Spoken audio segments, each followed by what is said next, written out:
Good morning, friends. Welcome back to our bonus read aloud of Harry Potter and the Sorcerer's Stone on Purple Day. So this shirt isn't really that purple, but I don't have many purple things. It does have a purple puzzle piece. I have my purple bandana, and I have this purple belt thing that I'm gonna wear like a necklace. So here's my purple. I hope you all are wearing purple as well. So, right where we left off, Harry Potter was just about to put on the sorting hat so he would see which house he would be sorted into. Remember, there's Gryffindor, Hufflepuff, Ravenclaw, and Slytherin. And he really doesn't want to be in Slytherin because that's where he learned the bad wizards are from. So, let's get to it. Potter Harry. As Harry stepped forward, whispers suddenly broke out like little hissing fires all over the hall. Potter, did she say? The Harry Potter? The last thing Harry saw before the hat dropped over his eyes was the hall full of people craning to get a good look at him. Next second, he was looking at the black inside of the hat. He waited. Said a small voice in his ear. Difficult, very difficult. Plenty of courage, I see. Not a bad mind either. There's talent, oh my goodness, yes, and a nice thirst to prove yourself. Now that's interesting. So where shall I put you? Harry gripped the edges of the stool and thought, not Slytherin, not Slytherin, not Slytherin, huh? Said the small voice. Are you sure? You could be great, you know. It's all here in your head. And Slytherin will help you on the way to greatness, no doubt. No doubt about that. No? Well, if you're sure, better be Gryffindor. Harry heard the hat shout the last word to the whole hall. He took off the hat and walked shakily toward the Gryffindor table. He was so relieved to have been chosen and not put in Slytherin, he hardly noticed that he was getting the loudest cheer yet. Percy the prefect got up and shook his hand vigorously, while the Weasley twins yelled, "We got Potter! We got Potter!" Harry sat down opposite the ghost in the rough he'd seen earlier. The ghost patted his arm, giving Harry the sudden, horrible feeling he'd just plunged it into a bucket of ice-cold water. He could see the high table properly now. At the end nearest to him sat Hagrid, who caught his eye and gave him the thumbs up. Harry grinned back. And then, in the center of the high table, in a large gold chair, sat Albus Dumbledore. Harry recognized him at once from the card he'd gotten out of the chocolate frog on the train. Dumbledore's silver hair was the only thing in the whole hall that shone as brightly as the ghost's. Harry spotted Professor Quirrell, too, the nervous young man from the Leaky Cauldron. He was looking very peculiar in a large purple turban. Purple. Maybe he got the memo. It was Purple Day. And now there were only 3 people left to be sorted. Thomas Dean, a black boy even taller than Ron, joined Harry at the Gryffindor table. Turpin Lisa became a Ravenclaw, and then it was Ron's turn. He was pale green by now. Harry crossed his fingers under the table, and a second later the hat had shouted, "Gryffindor!" Harry clapped loudly with the rest as Ron collapsed into the chair next to him. "Well done, Ron, excellent," said Percy Weasley pompously across Harry as Zabini Blaze was made a Slytherin. Professor McGonagall rolled up her scroll and took the sorting hat away. Harry looked down at his empty gold plate. He had only just realized how hungry he was. The pumpkin pasties seemed ages ago. Albus Dumbledore had gotten to his feet. He was beaming at the students, his arms open wide, as if nothing could have pleased him more than to see them all there. "Welcome," he said. "Welcome to a new year at Hogwarts. Before we begin our banquet, I would like to say a few words, and here they are. Nitwit, blubber, oddment, tweak. Thank you." He sat back down. Nobody clapped and cheered. Harry didn't know whether to laugh or not.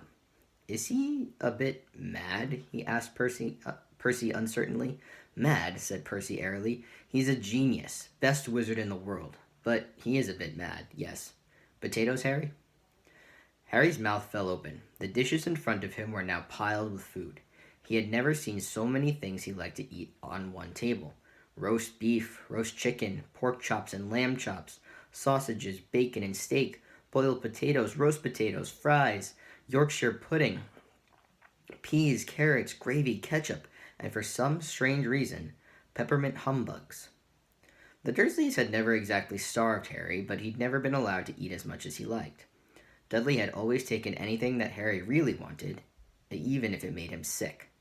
Harry piled his plate with a bit of everything except the peppermints and began to eat. It was all delicious.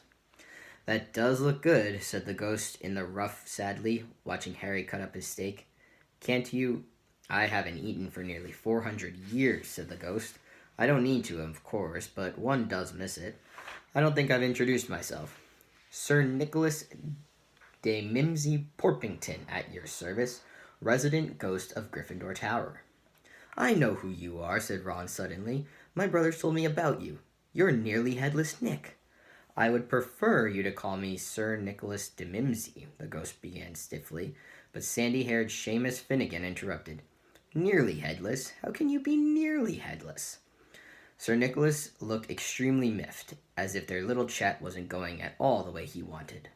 "Like this," he said irritably. He seized his left ear and pulled. His whole head swung off his neck and fell onto his shoulder as if it was on a hinge. Someone had obviously tried to behead him, but not done it properly. Looking pleased at the stunned looks on their faces, Nearly Headless Nick flipped his head back onto his neck, coughed, and said, "So, new Gryffindors. I hope you're going to help us win the house championship this year. Gryffindors have never gone so long without winning. Slytherins have got the cup 6 years in a row. The Bloody Baron's becoming almost unbearable." He is the Slytherins ghost. Harry looked over at the Slytherin table and saw a horrible ghost sitting there with blank, staring eyes, a gaunt face, and robes stained with silver blood. He was right next to Malfoy, too. Harry was pleased to see didn't look too pleased with the seating arrangements. "How did he get covered in blood?" asked Seamus with great interest. "I've never asked," said Nearly Headless Nick delicately. When everyone had eaten as much as they could, the remains of the food faded from the plates, leaving them sparkling clean as before. A moment later, the desserts appeared. Blocks of ice cream in every flavor you could think of, apple pies, tarts, chocolate eclairs, and jam donuts, trifles, strawberries, jello, rice pudding. As Harry helped himself to a tart, the talk turned to their families. "I'm half and half," said Seamus. "My dad's a muggle. Mom didn't tell him she was a witch till after they were married. Bit of a nasty shock for him." The others laughed. "What about you, Neville?" said Ron. "Well, my gran brought me up, and she's a witch," said Neville, "but the family thought I was all muggle for ages. My great-uncle Algy kept trying to catch me off my guard and force some magic out of me. He pushed me off the end of Blackpool Pier once. I nearly drowned, but nothing happened until I was 8. Great-uncle Algy came round for dinner, and he was hanging me out of an upstairs window by the ankles when my great-aunt Enid offered him a meringue, and he accidentally let go. But I bounced all the way down the garden and into the road. They were all really pleased. Gran was crying, she was so happy. You should have seen their faces when I got in here. They thought I might not be magic enough to come, you see. Great-uncle Algy was so pleased he bought me my toad." On Harry's other side, Percy Weasley and Hermione were talking about lessons. "I do hope they start straight away. There's so much to learn. I'm particularly interested in transfiguration, you know. Turning something into something else, of course. It's supposed to be very difficult. You'll be starting small, just matches into needles and that sort of thing." Harry, who was starting to feel warm and sleepy, looked up at the high table. Hagrid was drinking deeply from his goblet. Professor McGonagall was talking to Professor Dumbledore. Professor Quirrell, in his absurd turban, was talking to a teacher with greasy black hair, a hooked nose, and sallow skin.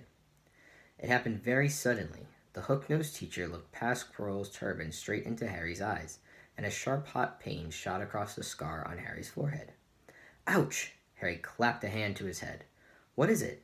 asked Percy. Nothing." The pain had gone as quickly as it had come.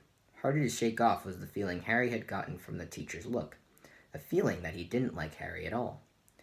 "Who was that teacher talking to Professor Quirrell?" he asked Percy. "Oh, you know Quirrell already, do you? No wonder he's looking so nervous. That's Professor Snape. He teaches potions, but he doesn't want to. Everyone knows he's after Quirrell's job. Knows an awful lot about the dark arts, Snape." Harry watched Snape for a while, but Snape didn't look at him again. At last, the desserts too disappeared, and Professor Dumbledore got to his feet. The hall fell silent. "Ahem. Just a few more words now that we are all fed and watered. I have a few start of term notices to give you. First years should note that the forest in the grounds is forbidden to all pupils, and a few of our older students would do well to remember that as well. Dumbledore's twinkling eyes flashed in the direction of the Weasley twins. I have also been asked by Mr. Filch, the caretaker, to remind you all that no magic should be used between classes in the corridors. Quidditch trials will be held in the second week of the term. Anyone interested in playing for their house teams should contact Madam Hooch. And finally, I must tell you that this year, the third floor corridor on the right-hand side is out of bounds to anyone who does not wish to die a very painful death. Harry laughed, but he was one of the few who did. He's not serious, he muttered to Percy. Must be, said Percy, frowning at Dumbledore. It's odd, because he usually gives us a reason why we're not allowed to go somewhere. The forest's full of dangerous beasts, everyone knows that. I do think he might have told us prefects at least. And now, before we go to bed, let us sing the school song, cried Dumbledore. Harry noticed that the other teachers' smiles had become rather fixed. Dumbledore gave his wand a little flick as if he was trying to get a fly off the end, and a long golden ribbon flew out of it, which rose high above the tables and twisted itself snake-like into words. Everyone picked their favorite tune, said Dumbledore, and off we go. And the school bellowed. Hogwarts, Hogwarts, hoggy-wordy Hogwarts, teach us something, please. Whether we be old and bald or young with scabby knees, our heads could do with filling with some interesting stuff, for now they're bare and full of air, dead flies and bits of fluff. So teach us things worth knowing, bring back what we forgot, and do your best, we'll do the rest, and learn until our brains all rot. Everyone finished the song at different times. At last, only the Weasley twins were left singing along to a very slow funeral march. Dumbledore conducted their last few lines with his wand, and when they had finished, he was one of those who clapped loudest.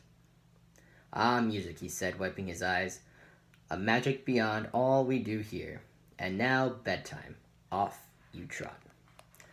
On Monday, we'll continue with the rest of Chapter 7.